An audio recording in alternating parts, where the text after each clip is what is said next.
Dice el Señor en Mateo capítulo 12, verso 25. Lo dijo en un momento que él había liberado a un endemoniado y le decían que él había liberado al endemoniado por Belcebú, es decir, por el diablo. Y dijo, sabiendo Jesús los pensamientos de ellos, les dijo: todo reino dividido contra sí mismo es asolado, y toda ciudad o casa dividida contra sí mismo no permanecerá. Le estaba diciendo que él no podía echar fuera a Satanás porque si no es como que el mismo infierno estaría dividido. Y si hay algo que el infierno, que los demonios no tienen, no están divididos. No es una casa dividida. No es que un demonio le va a decir a otro: mirá, no, vamos a ser santos ahora porque nos conviene ser santos. No, olvídese. Una casa dividida contra sí mismo no va a permanecer jamás. Esto mismo ocurre en todas las cosas. Ocurre en una casa normal donde hay hombres y mujeres carnales viviendo, naturales. Una casa dividida no va a permanecer nunca en pie. A causa de eso, siempre el enemigo ha tratado de meterse como pueda, de la manera que él crea conveniente. Siempre él se va a meter para dividir una casa donde estén. Va a tratar de hacerlo, va a tratar de hacerlo. Hay algunos textos que quiero leer con ustedes que creo que son muy edificantes. Primera de Corintios, capítulo 1, a partir del verso 10, dice: os ruego, pues, hermanos, por el nombre de nuestro Señor Jesucristo, que habléis todos una misma cosa. Dice, y que no haya entre vosotros divisiones, sino que estéis perfectamente unidos en una misma mente y en un mismo parecer. ¿Vieron cuando uno dice, bueno, no, yo creo que es de esta manera? Bueno, a mí me parece que es de aquella otra manera. Le dice el apóstol Pablo a los Corintios, una iglesia que tenía todos los dones, tenía talentos, pero también tenía un montón de carnalidad metida allí. Y le dice que tengan todos un mismo parecer, porque dice, he sido informado acerca de vosotros, hermanos míos, por los de Cloe.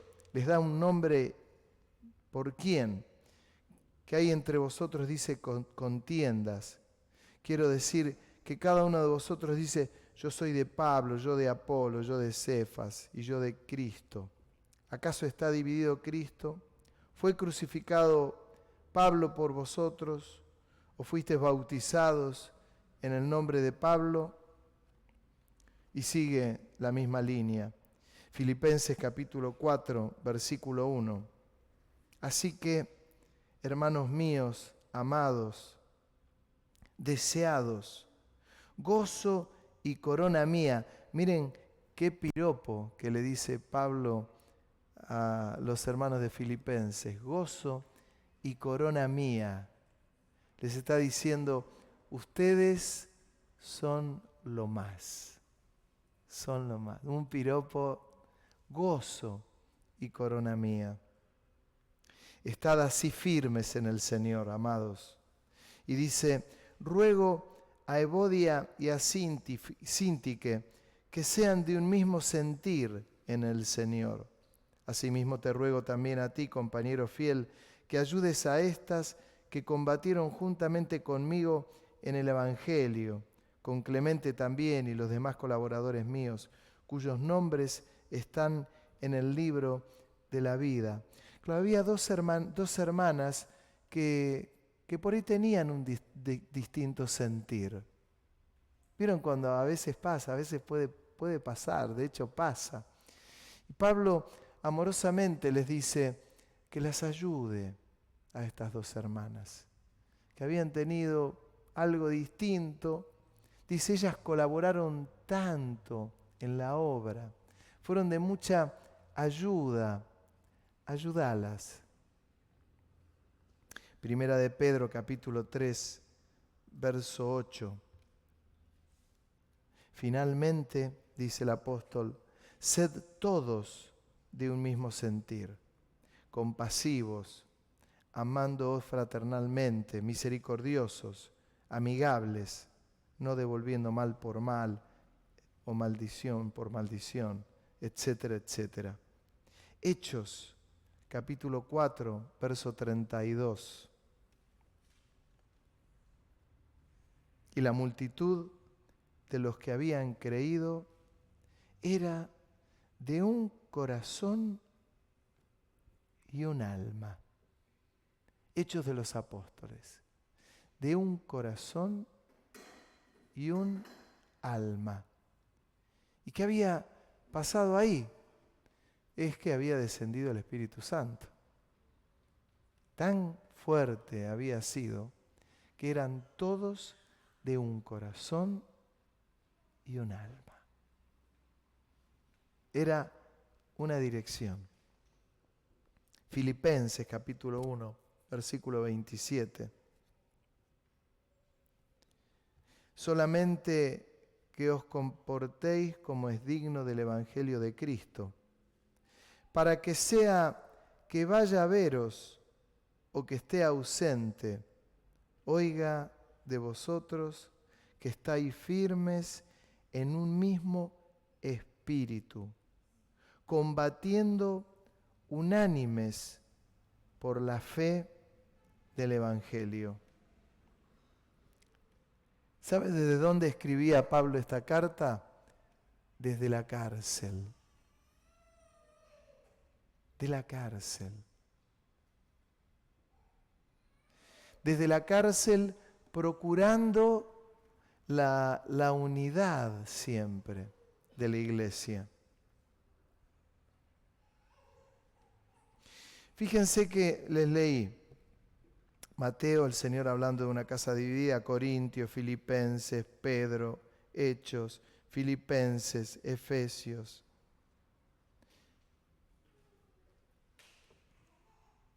Y siempre con esta dirección, el tener un corazón y un alma. Es como que tanto Pedro como el apóstol Pablo, buscando esa dirección que tenía relación y que tiene relación con buscar al Señor y dejar las cosas de la carne de lado, siempre.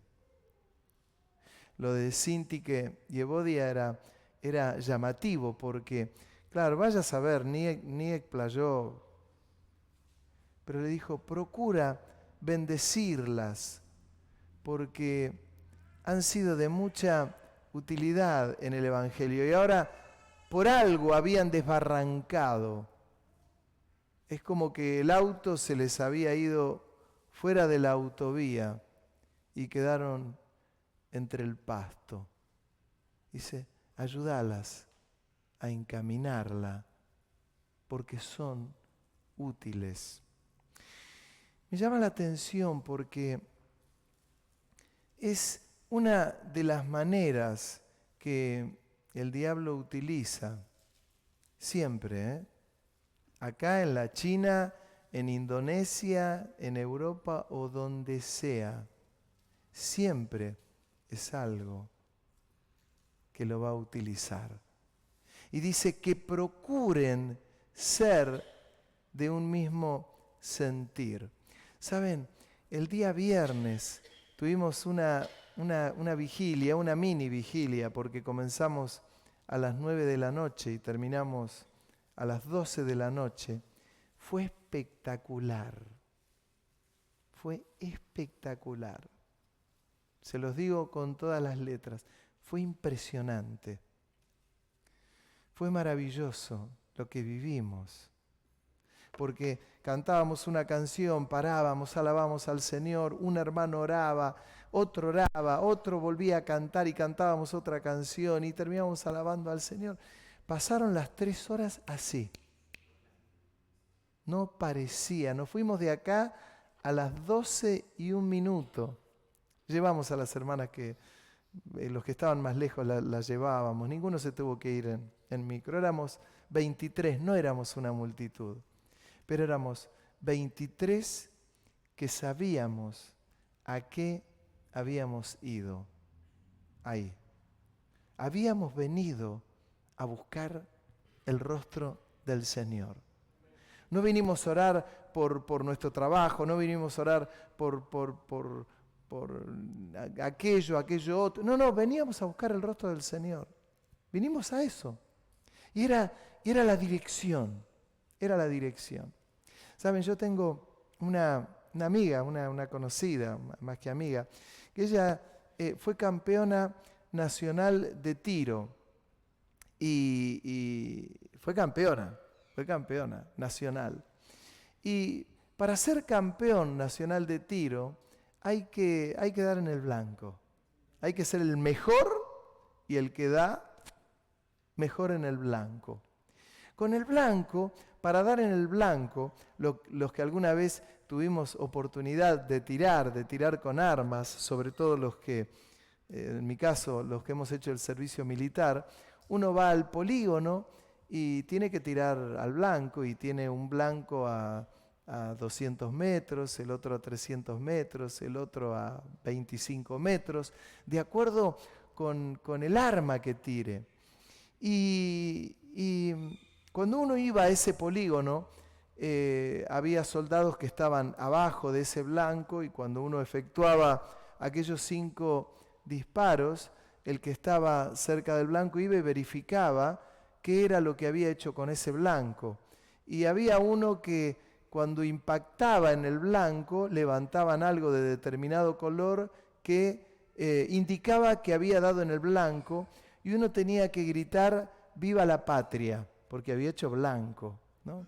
Y después levantaban otro cartel como que decían no le pegó ni a la parte blanca del centro, su tiro fue malísimo, pésimo. Y ahí se comía uno las gastadas correspondientes. Pero influían, según me compartía esta persona que era campeona de tiro, influían un montón de factores. Primero el pulso que uno tenía y también los factores climáticos. Si era un lugar donde había mucho viento y había viento cruzado, movía esa bala. La movía. Si no, no puede ser. La movía unos centímetros, unos milímetros, lo movía. Y en lo espiritual ocurre exactamente lo mismo. Cuando uno va a un lugar y dice, voy con el objetivo, sé lo que tengo, el sentir que tengo en mi corazón, y voy a glorificar el nombre de Dios y a buscar el rostro del Señor, dejando todo lo demás de lado.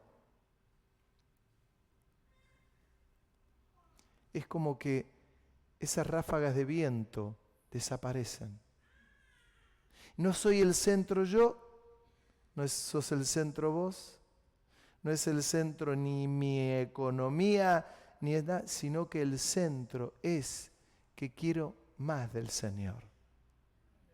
Y cuando quiero más del Señor, mis sentires o mis pareceres quedan de lado. Quedan en un segundo plano y queda desnudado mi corazón encontrándose con el Señor. Y ahí todo cambia, todo cambia. Esto que le pasaba a los corintios era muy carnal porque uno de los primeros textos que le leí decían, yo soy de Apolo, yo soy de Cefas, yo soy de Cristo, yo soy de Pablo. Y Pablo les tiene que decir, escúchenme, nosotros no hemos dado la vida en la cruz por ustedes. Pablo tenía sus seguidores y Pedro tenía los suyos, y Apolos tenía los suyos, y había una cosa allí tan carnal, había un olor asado, como cuando usted hace asado y hay olor asado. Y eso pasaba en la iglesia de los Corintios. Es interesante porque unos capítulos más adelante, en el capítulo 3 exactamente, Pablo le dice: yo puse el fundamento en alguno de ustedes, pero cada uno mire cómo sobreedifica, porque encima de ese fundamento algunos van a edificar oro, plata, piedras preciosas, pero también heno, paja u hojarasca. Y la obra va a ser probada con fuego, la obra de cada uno. Y solo va a permanecer el oro, la plata y las piedras preciosas. Por eso dice, cada uno mire cómo edifique, porque si uno va poniendo carnalidad, la carnalidad lo primero que va a desaparecer, lo primero que va a dar olor, lo primero que va a arder.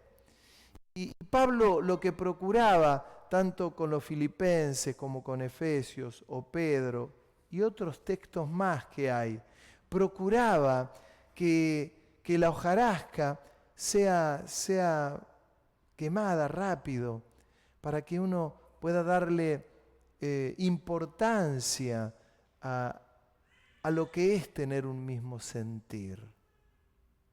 Qué maravilloso que usted pueda venir a la iglesia y que yo con mis dificultades, usted con la suya, el otro con la suya, yo que estoy orando por mi nieto allí, y usted que está orando por su otra causa, pero venimos acá y nos venimos a ocupar del Señor. Y el Señor sabe lo que está en nuestro corazón, sabe de nuestras aflicciones, y Él ha de ocuparse.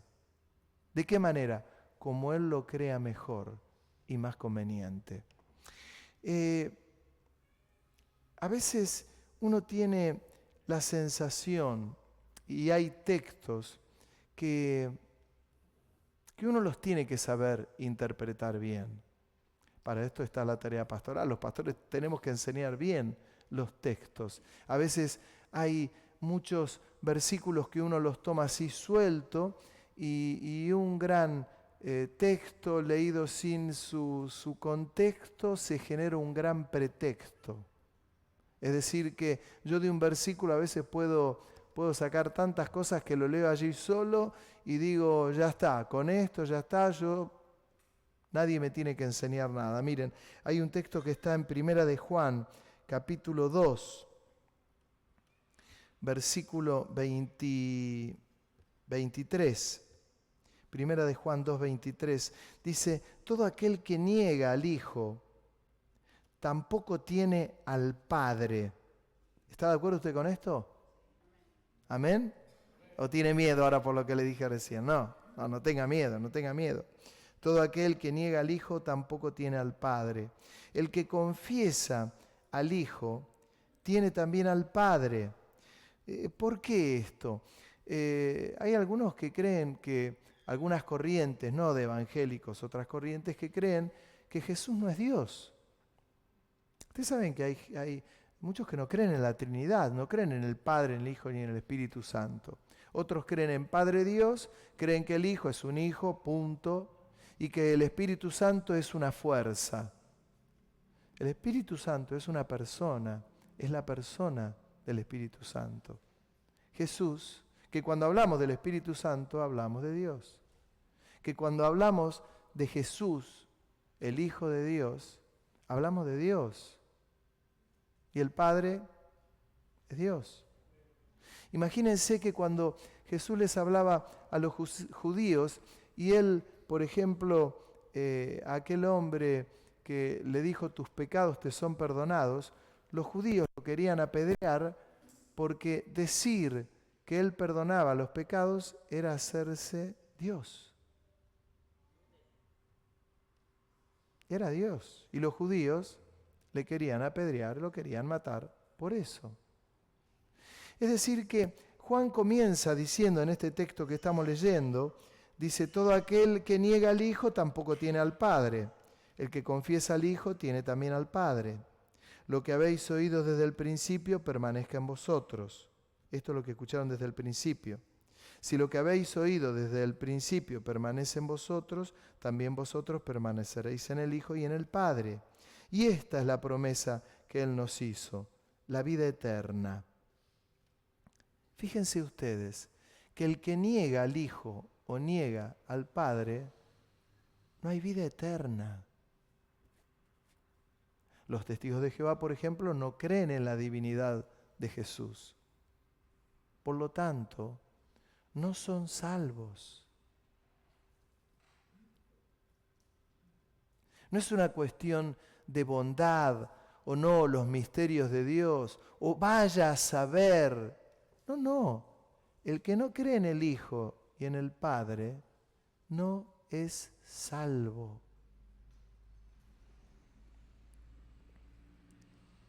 Os he escrito esto sobre los que os engañan.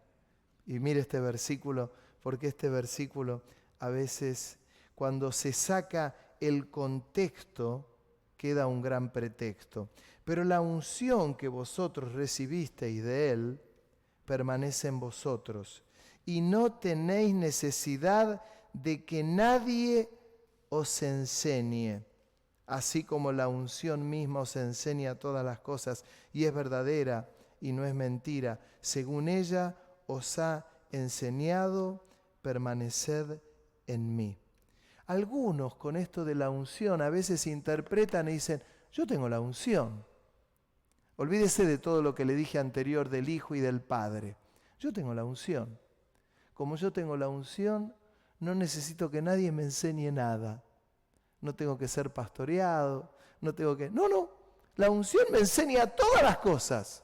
Me enseña lo que tengo que hacer, lo que no tengo que hacer, lo que debo hacer, todo, porque tengo la unción. Si uno usara un versículo así, descolgado, solito, sin todo el contexto, hermano, viene el Padre, viene el Hijo, el Espíritu Santo y abajo vos y yo. Nadie nos tiene que enseñar nada. Y no es lo que ese versículo dice.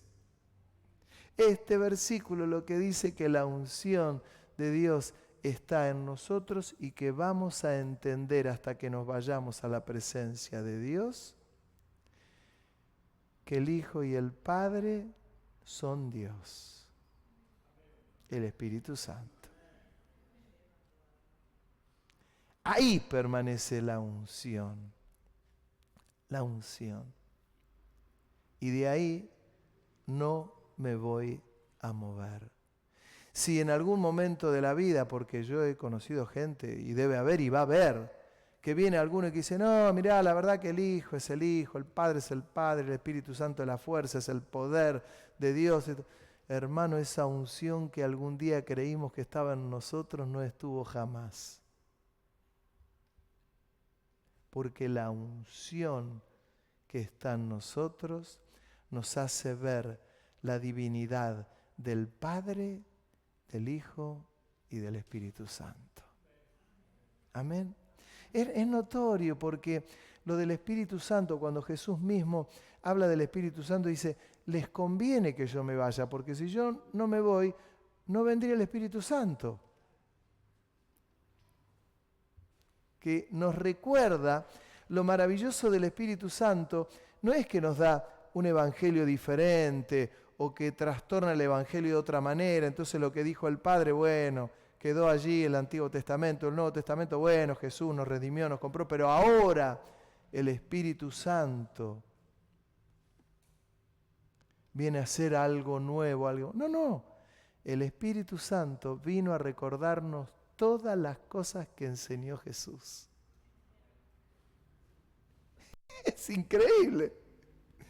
Por eso cuando hay algunos libros, no quiero generar ninguna cosa mal en alguno de ustedes. Me acuerdo de un libro de Benny Hinn, Bienvenido Espíritu Santo.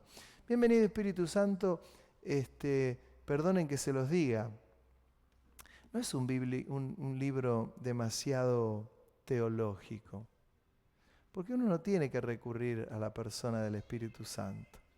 Uno debe recurrir al Padre en el nombre del Hijo. No hay una competencia entre el Padre, el Hijo y el Espíritu Santo. Hubo un abuso en cuanto a eso. Mal interpretado. Es como aquel que interpreta y que dice, yo no necesito que nadie me enseñe nada. Yo me he encontrado, ninguno de ustedes, quédese tranquilo. Pero a lo largo de la vida ministerial me ha pasado encontrarme con gente que me ha dicho, yo no necesito que nadie me enseñe nada porque tengo la unción de Dios sobre mí que me enseña todas las cosas. No, pero está mal interpretado.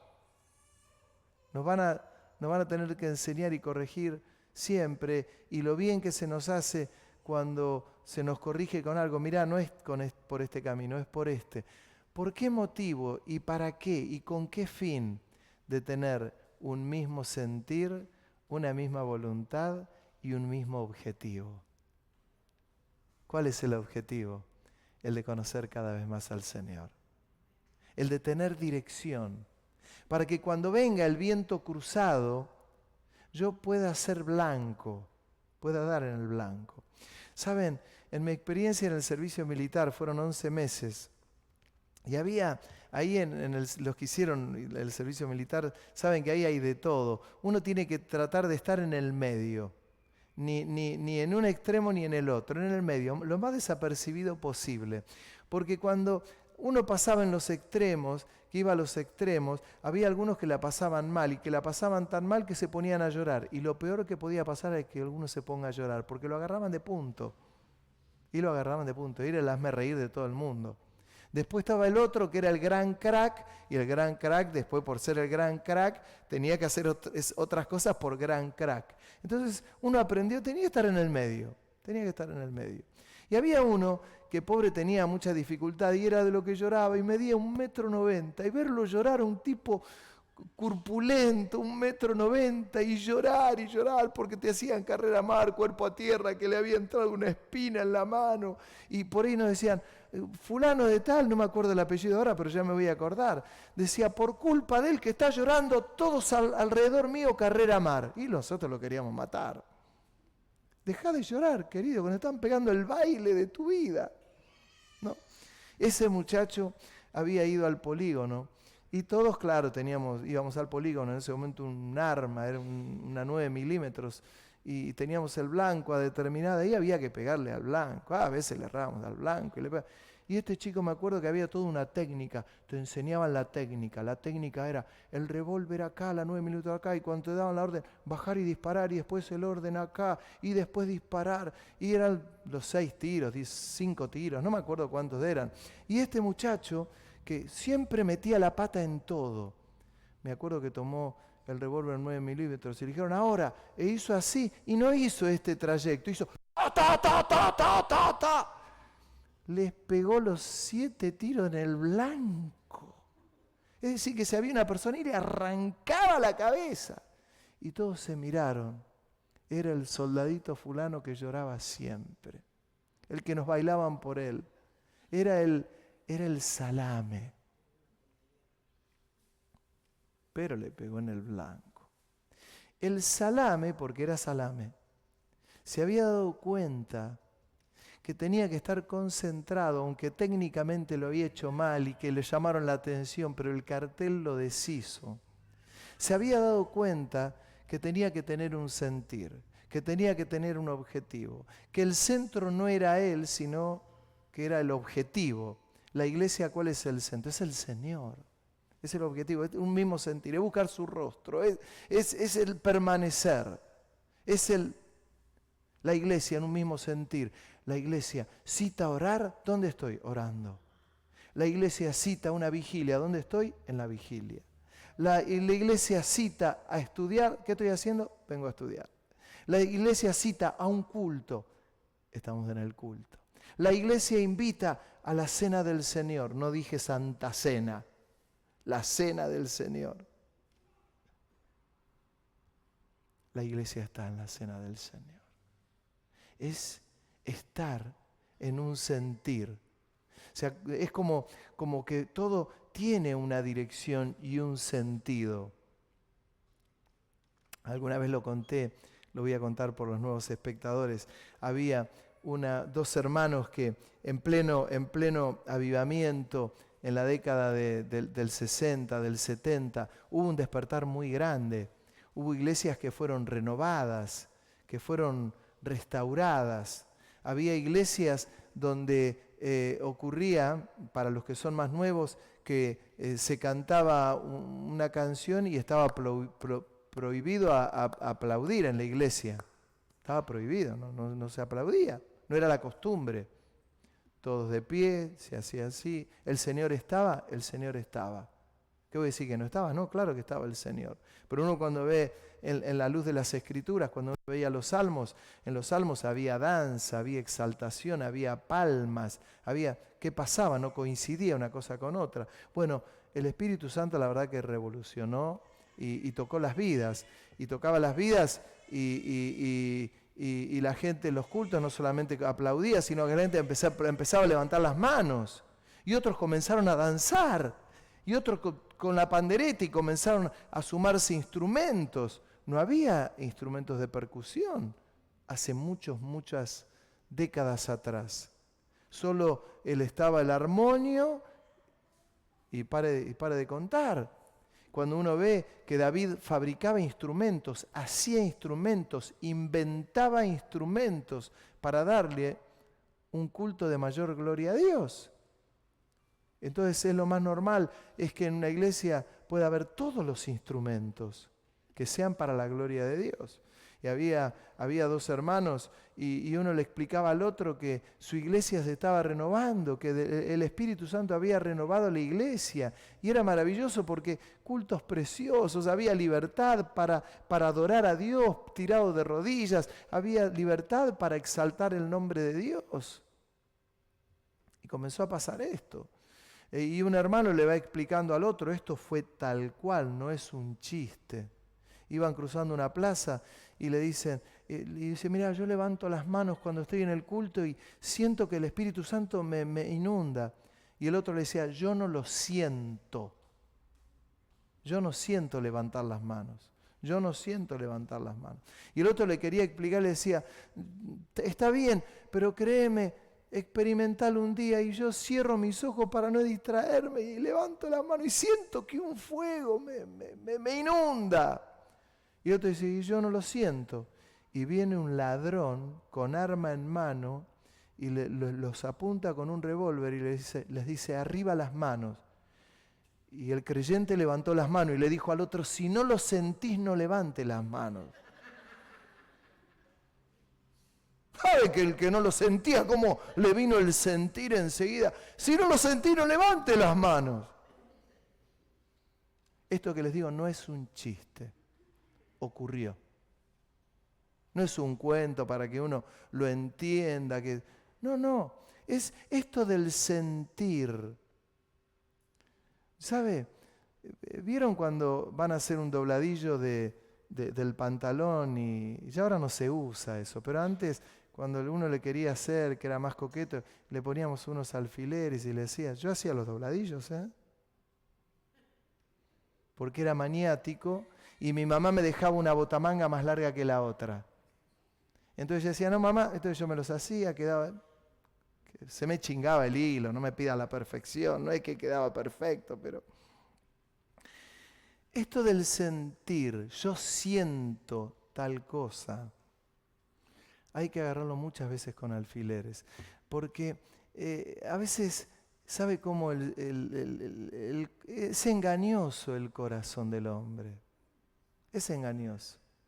Por eso nosotros veníamos, y vengo de una escuela donde era maravilloso, cuando alguno de nosotros tenía un sentir, iba en medio del culto, iba y se lo decíamos al pastor, mire pastor, yo siento tal cosa, porque era un mover del Espíritu Santo muy fuerte, y teníamos por costumbre que el filtro era el pastor,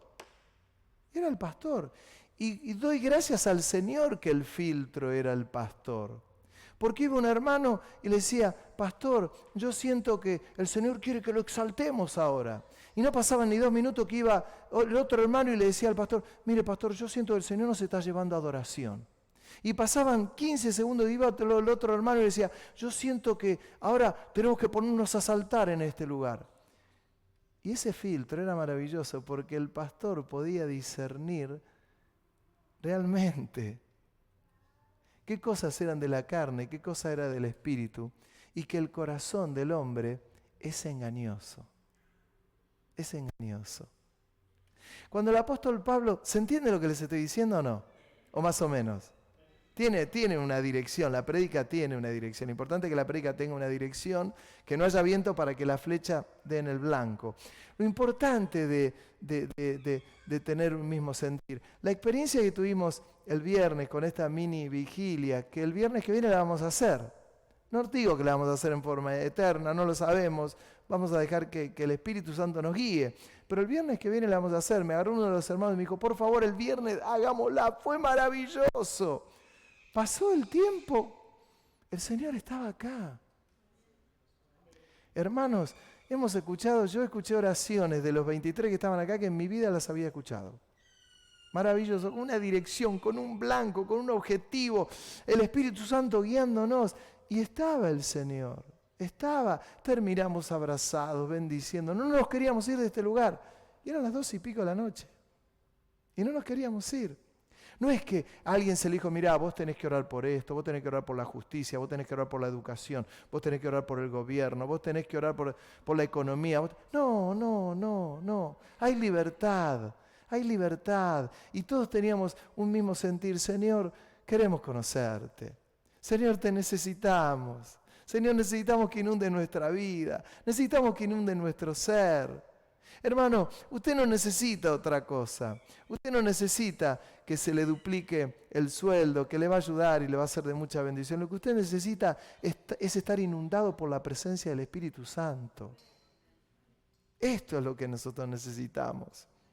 Tener una paz que sobrepasa todo entendimiento, como dice la Escritura, es esto, no es otra cosa. Lo demás es pasajero. Yo les voy a contar, un día tuve una experiencia, había cambiado de lugar de trabajo y había cambiado por un lugar donde había duplicado mis ingresos que había tenido del trabajo anterior. Y me acuerdo que en la iglesia de Quilmes había que hacer una ofrenda especial, y me acuerdo que el pastor Daniel García lo dijo, miren, nosotros no acostumbramos a manejarnos así, tenemos que hacer una ofrenda especial, tenemos que llenar las bases del edificio, a los que puedan y puedan hacer una ofrenda especial, háganla. Y yo me acuerdo que tenía guardados, acumulados, ahorrados, $50, que los tenía agarrados con los dientes y con las uñas. Que le conocía cada una de las ventanitas que tenía ese billete de $50, del dibujito que tiene ahí, las ventanitas, creo que se las debo haber contado. Sabía, estaba la cara de Washington ahí, los colores, y el billete de dólar, cuando uno en un papel blanco le hace así, se le marca de verde. ¿Vieron? Lo sabía, si no lo sabe, sépalo. Y yo lo tenía, y cuando surge esto de la ofrenda, yo me acordé enseguida, el Señor me pasó ese billete de $50 por la cabeza. Y yo dije, no, Señor, ese billete yo no lo largo ni loco. No lo largo. Pero automáticamente fui a mi casa y al otro culto lo puse en un sobre, me dolió el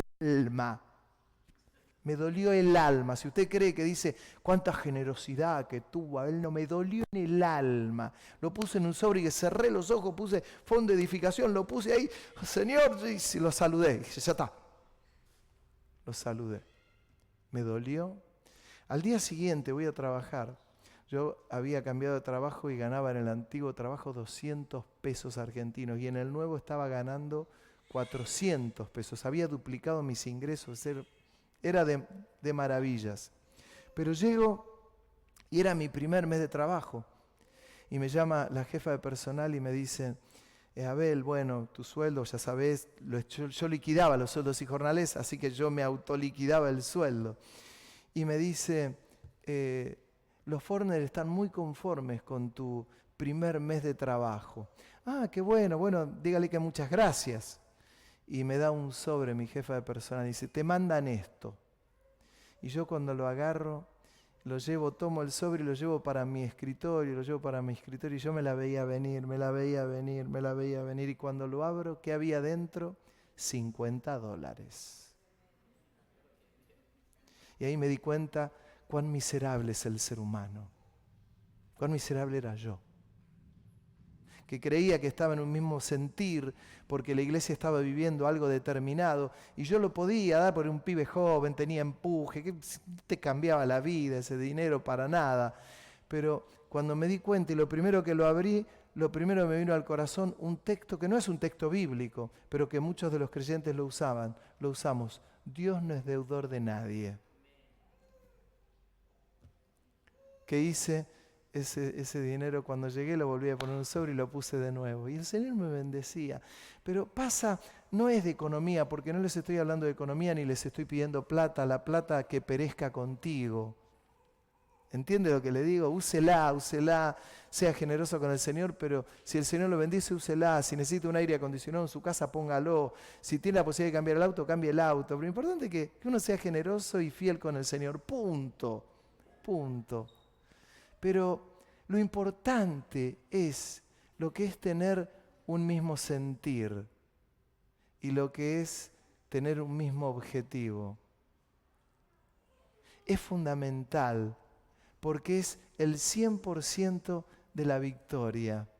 Si cuando uno entra por ese lugar, al entrar, que usted encuentra ahí al portero, usted ahí lo va a encontrar que a veces está Víctor, a veces está Luis, a veces está Pedro, a veces está Liliana, a veces está Emanuel y alguno más que me puedo estar olvidando. Si usted ve que entra con un montón de mochilas pesadas, dígale, te dejo esta mochila simbólica, ¿no? O espiritual, agárrala y déjesela y la va a agarrar así, él la va a tirar ahí afuera, la va a poner dentro del aula y si puede, entre libre, como quien va a una carrera. Entre libre para buscar el rostro del Señor. Porque si usted tiene muchas cargas en su corazón, esas cargas es como cuando uno lleva cosas pesadas, un cajón grandote, uno lo lleva así y uno no ve para adelante y va tanteando con el pie y va medio de costado. Si usted deja las cargas afuera, le va a permitir ver el rostro del Señor. Si usted entra con una carga muy grande, no le va a permitir ver el rostro del Señor. No le va a permitir buscar a Dios. Y así como entró, usted va a salir. Así. En una oportunidad, un joven habían invitado a un predicador en Quilmes que era de Bahía Blanca. Y era un pastor donde el pastor nuestro le había dado libertad para predicar y también para orar por la gente. Y en un momento este pastor dice, quiero orar por la gente. Y la gente comenzó a pasar y ponía la mano en la cabeza de la gente y la empujaba a la gente. Y la empujaba. Feo, un horror, porque una cosa es cuando el Espíritu Santo toca a una persona y puede caer desplomada, y como ha pasado y va a seguir pasando, y que el Espíritu Santo puede tocar, pero otra cosa que uno tenga que empujar a alguien es feo, es desagradable, es desubicado. Y me acuerdo que lo empuja un amigo mío y cae. Claro, cuando fue a orar por mí, oró por mí, pero yo le puse el piecito para atrás y dije, este me va a tirar si es Montoto Flores. No me va a tirar ni trayendo al ejército, al 7 Infantería. Que el Espíritu Santo me toque, es distinto. Y luego el pastor, me acuerdo Jorge Pradas, se le acercó y le dijo en el oído con altura, mire, muy bien, ore por la gente, pero por favor no le empuje. Yo haría lo mismo. Si un día invito a un pastor y yo veo que los empieza a empujar ustedes, van a ver que me sube y le digo, mira, no los empujes. Que el Espíritu Santo obre, pero no los empujes. Porque eso es cuidar a la iglesia. Si el Espíritu Santo quiere hacer una obra en tu vida, no necesitas que alguien te empuje. ¿Entiende lo que le digo? Bueno, y me acuerdo que había caído un joven amigo mío y me acerqué y él estaba con la mano así y le digo, yo también tenía las mías, no se crea que tenía la aureola, no la tenía, Y me acerco en el oído y le digo, che, Albertito, ¿qué sentiste? Y él me habla de costado y me dice, el piso duro y frío.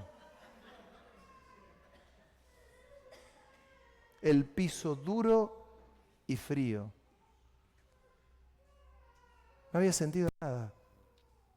Si uno se libera de esas cajas, de esas cosas que traemos, y a veces venimos pensando, y ni le cuento cuando estamos en el torneo mundial, el final de la liga, y nuestro equipo favorito está por jugar. ¿Cómo irá el partido? ¿Y cómo irá el partido? ¿Y cómo irá? ¿Y cómo irá? Y llevamos una carga grande como esta y no sentimos en el culto. ¿Qué vamos a sentir? Nada, nada. Porque tenemos otra carga. Menos mal que el mundial fue de mañana. Si el mundial hubiera sido en el horario de culto, hubiésemos cambiado el horario de culto, sin duda, pero hubiésemos tenido la cabeza en otro lado. ¿Usted no cree que no? Hubiésemos tenido el corazón en otra cosa. Por eso el consejo de esta noche, tengamos un mismo sentir.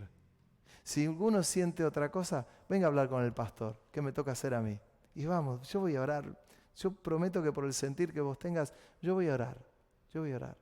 Para que si el Señor nos guía a algo determinado, el Señor me lo va a mostrar a mí también, como pastor, como ministro, como autoridad. Para poder interpretar correctamente eso de primera de Juan.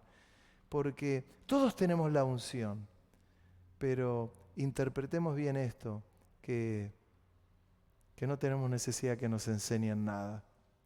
Porque yo he visto mucha gente que ha salido disparada para cualquier lado. ¿Por qué?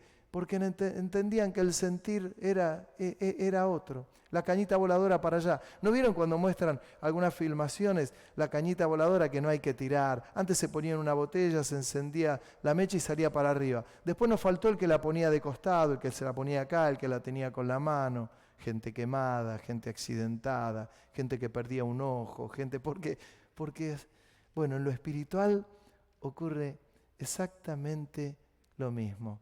El Señor es tan hermoso, es tan bonito, es de cuidarnos tanto, que lo que menos quiere el Señor es que nosotros nos lastimemos, que nosotros terminemos heridos, que nosotros terminemos lastimados. ¿Por qué? Porque nos ama, porque nos cuida.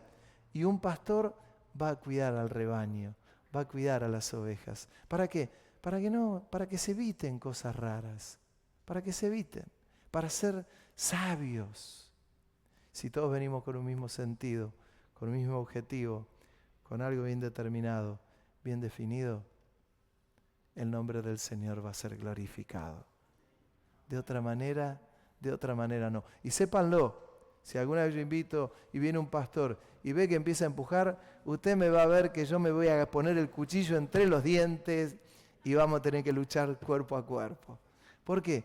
Porque hay cosas que no son del Espíritu. No son del Espíritu. Cuando el Espíritu Santo quiere tocar, la gente la toca de una manera y puede ocurrir, claro que puede ocurrir. Alguna vez el Señor me ha tocado cantidad de veces, hermanos. Han orado algunos pastores y digo, algún lado han orado por mí, terminé desparramado ahí, la corbata para un lado, el saco para otro. Claro, ¿cómo no? Pero es el Espíritu Santo que es maravilloso y que todo Él lo hace como Él quiere. No me va a pedir permiso a mí. Sí, sépalo que cuando el Espíritu Santo quiera tocar, no me va a pedir permiso a mí. Permiso, señor pastor, ahora yo voy a tocar a fulano. No sé. Tengo muy claro que el Espíritu Santo no me tiene que pedir permiso a mí. Por eso es tan maravilloso los cultos. Métase en el culto. No deje de meterse en el culto. Le insisto, el viernes, también les tengo que confesar algo. Del viernes veníamos con Vero para acá y yo le dije, bueno, vamos a hacer 4, 5, 6. Yo sé que vamos a hacer 6. Le digo, 6 seguro. Me habían dicho 2 hermanas que venían, otro matrimonio ha dicho que venía. Yo sabía que veníamos, digo, vamos a hacer 6 seguro. Cuando vi que éramos 23, le tengo que decir, me sorprendió. Yo no pensé que iban a hacer, no. Miren, yo muchas veces invito a invitar a la iglesia y estamos flojitos de papeles, siga volando. Pero es así. Me sorprendió y dije, gloria a Dios. Y cuando fue la reunión, ¿cómo fue? Dije, el Señor estuvo ahí. ¿Qué lección se lleva hoy? ¿Qué lección? Tiene la unción del Santo. Pero la unción del Santo es para que nadie te enseñe que el Padre, el Hijo y el Espíritu Santo son uno. Que son Dios. Que el que cree que el Hijo y el Padre está bien, son Dios. En cuanto a alguno dice, no es el Hijo, no es Dios, no, el Espíritu Santo una fuerza, ese no tiene la unción. Cuando tengas la unción te va a servir para entender que la eternidad nos espera y con preguntas claras y conceptos claros. Y que tenemos que ser todos de un mismo sentir, que tenemos que tener un mismo corazón y que Dios se sigue glorificando a través de la iglesia. Amén. Amén. Que Dios te bendiga. Te amo, te amo, te amo. Levanto mis manos.